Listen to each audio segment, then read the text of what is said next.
sekali waktu saya tenteng kamera, saya praktek keluar, syuting, saya preview. Bahkan jaket anti peluru saya lebih canggih daripada yang punya TNI. Jadi begitu keluarga ini ngumpul di daerah yang tidak bertuan itu, tiba-tiba ada provokator nih, ada suara tembakan.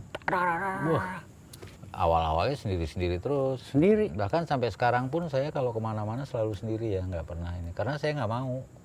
Jeng jeng cara jeng jeng jeng jeng jeng jeng jeng jeng jeng jeng.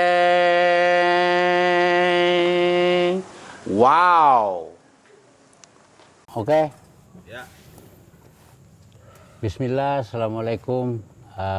Jumpa lagi dengan Depade. Sahabat, malam ini kita kedatangan seorang wartawan senior. Wartawan bukan wartawan sembarangan nih, wartawan perang, ya kan? Kita ngobrol-ngobrol santai. Tapi sebelum kita lanjutkan, sahabat Depade jangan lupa like, share, and subscribe. Subscribe itu gratis, tapi insya Allah kita akan bersedekah bersama karena insya Allah sebagian daripada pendapatan channel kami ini kami akan sedekahkan ke anak yatim, panti jompo. Dan insya Allah semoga bisa lebih membantu saudara-saudara kita yang kurang mampu. Amin. Amin. Jadi Bang Adi makasih banyak nih udah menyempatkan diri jauh-jauh datang kemari untuk ngobrol-ngobrol gitu Bang. Sama-sama Pak D. Terima kasih juga udah diundang di channelnya Pak D ini. Jadi gini Bang, dengar-dengar kan Abang nih profesi wartawan perang nih. Kalau boleh tahu dari kapan sih Bang? Kalau saya sih jadi wartawannya sendiri sebetulnya belum lama sih Pak D. Nah, terus Mungkin baru 24 tahunan lah. 24 tahun itu mah separuh usia Pak D. Nah, terus Bang. Jadi apa namanya waktu itu tahun 96 ya, saya mulai apa namanya belajar untuk jadi asisten kameramen waktu itu. Oh, awalnya asisten kameramen. Awalnya asisten kameramen di sebuah kantor berita yang terbesar dan juga tertua di dunia Bang. Jadi umurnya itu sekarang AP itu didirikan pada tahun 1846 kalau nggak salah ya. Masih ini tuh sampai sekarang Bang? Masih sampai sekarang eksis, makanya saya bilang tadi itu yang terbesar dan tertua di dunia, bukan di Indonesia doang di Bang Indonesia doang. Nah, terus apa namanya punya kesempatan untuk bekerja di perusahaan ini tuh sesuatu yang luar biasa lah menurut saya. Makanya jabatan asisten kameramen itu saya kerjain juga gitu. Asisten kameramen tuh gampang, simple. Jadi kerjaannya itu cuman mastiin kameramen saya itu setiap mau syuting itu kaset sudah tersedia, baterai sudah fully charge, tripod ada, perlengkapan siap. Jadi mereka tinggal bawa gitu ya. Saya ngikut belakang bawa barang lah segala nenteng kamera deh tuh ya. Itu awalnya. Terus Bang. Sampai pada akhirnya saya kan memang backgroundnya tadinya memang di film ya. Saya dulu pernah di salah satu PH terbesar di Indonesia namanya Axis Film. Axis Film. Nah, itu terbesar juga di Indonesia. Waktu itu kita bikin film iklan. Oh. Jadi sebetulnya basicnya sama. Cuman bedanya kalau yang sekarang ini kan saya kerja di news ya, berita-berita yang ada di dunia. Jadi begitulah tahun 97 saya mulai menjadi karyawan tetap di kantor AP ini, Associated Press ini. Sampai sekarang. Nah, kemudian 97 itu saya mulai belajar dengan cara melihat. Ini kenapa ya tiap kali kameramen saya syuting kok selalu harus naruh kertas putih di depan kameranya. Itu, sebenarnya itu untuk apa Bang? Nah itu dia, makanya saya pertama juga bingung kenapa gitu ya. Belakangan saya cari tahu, oh itu white balance. Oh. Jadi kamera itu dikenalkan bahwa warna putih di sekeliling itu Iya. putihnya begini nih. Jadi warnanya nggak ketukar-tukar gitu. Iya, iya, iya, iya, iya. Itu. Terus saya, kenapa sih kalau orang wawancara kita harus pakai mikrofon? Mikrofonnya macam-macam. Ada yang direct mikrofon, yang kalau di ini suaranya langsung ke satu arah. Ada juga yang nangkep sekelilingnya. Jadi banyak macamnya mikrofon gitu. Nah kan sering Pak De lihat tuh, Bang Andi dipasang di kamera gitu kan. Nah itu apa namanya tuh, mic apa itu? Kalau yang di kamera itu namanya ya kamera mic kan, mic ya. Jadi itu fungsinya ya kalau kita ngobrol gini, itu suaranya ketangkep, tapi nggak bersih. Oh. Nah, kalau kita mau wawancara orang, kita harus pakai mic ekstra.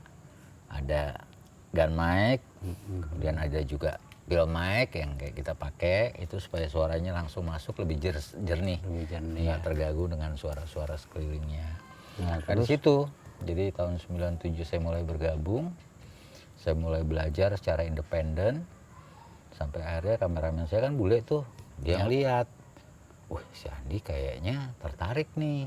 ada bakat nih. Ada bakat gitu ya mungkin ya. Iya, iya. Dan kemauan saya kan biasanya kuat. Saya itu orangnya kemauan saya keras dan saya nggak suka kalau ditantang gitu ya. Saya orangnya benar-benar menyukai tantangan apapun itu gitu. Pada saat itu dia mulai kasih tips. Oke Andi, kamu syuting begini, diajarin lah. Iya. Nah, ya udah sekali waktu saya tenteng kamera, saya praktek keluar, syuting, saya preview depan dia. Oke ini bagus, tapi ini kurang gitu. Banyaklah masukan dari. Udah mulai dilepas sendiri tuh. Nah, saya mulai untuk liputan-liputan yang ecek-ecek lah Iya, ya. iya. Yang gampang-gampang saya dilepas. Itu mulainya seperti itu sampai akhirnya terus meledak tuh 98. 98 kan kerusuhan. Nah itu dia kerusuhan. Karena kita cuma berdua di Jakarta, mau nggak mau ya, kan di kantor juga ada kameranya 2. Jadi saya ikut berjibaku, 98 itu bahu-membahu sama bos saya itu bule.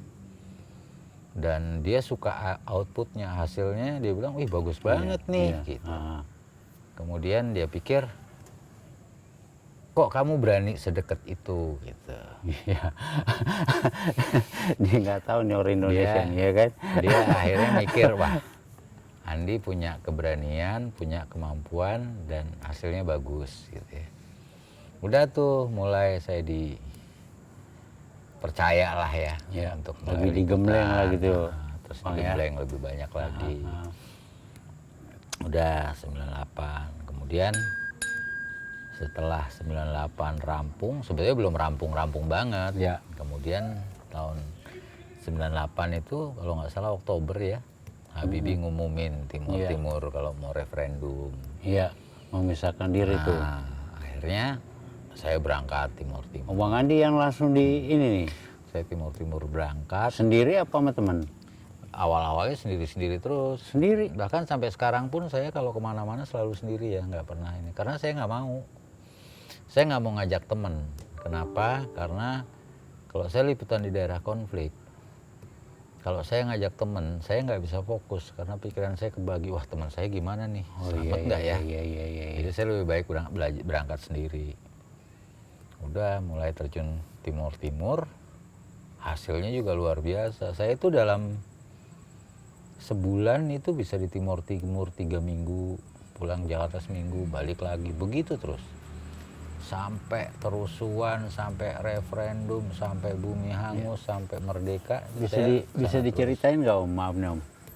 Sedikit kejadiannya waktu di Timur itu. Banyak sih cerita di Timur tuh banyak banget. Sebetulnya kalau saya mau bikin buku itu bisa jadi satu buku tebel sendiri ya. Dikit aja pengalaman yang mungkin Om nggak bisa lupain lah gitu waktu di Timur. Banyak banget. Saya juga sudah banyak cerita tentang ini. Mungkin saya cerita pengalaman yang berbeda kali ya di Timur. Iya. Jadi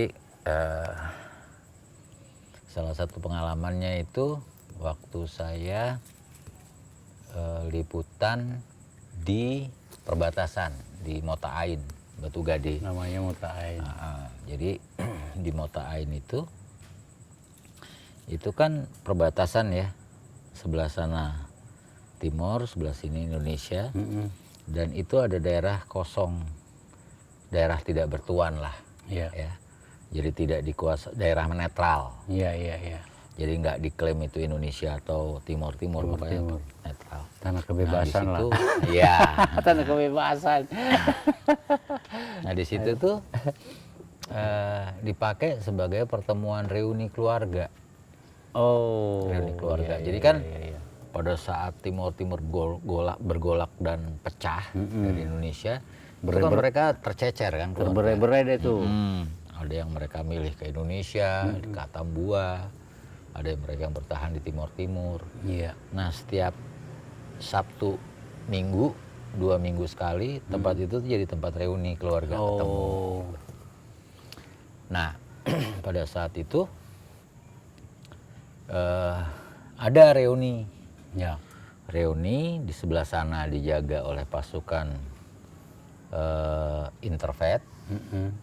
Di sebelah sini dijaga oleh pasukan TNI, saya lupa, TNI dan Brimob. TNI-nya Pokoknya saya dari negara kita lah, Indonesia. Pamtas lah, Iya, pengamanan perbatasan. Jadi begitu keluarga ini ngumpul di daerah yang tidak bertuan itu, Iya. tiba-tiba ada provokator nih, ada suara tembakan.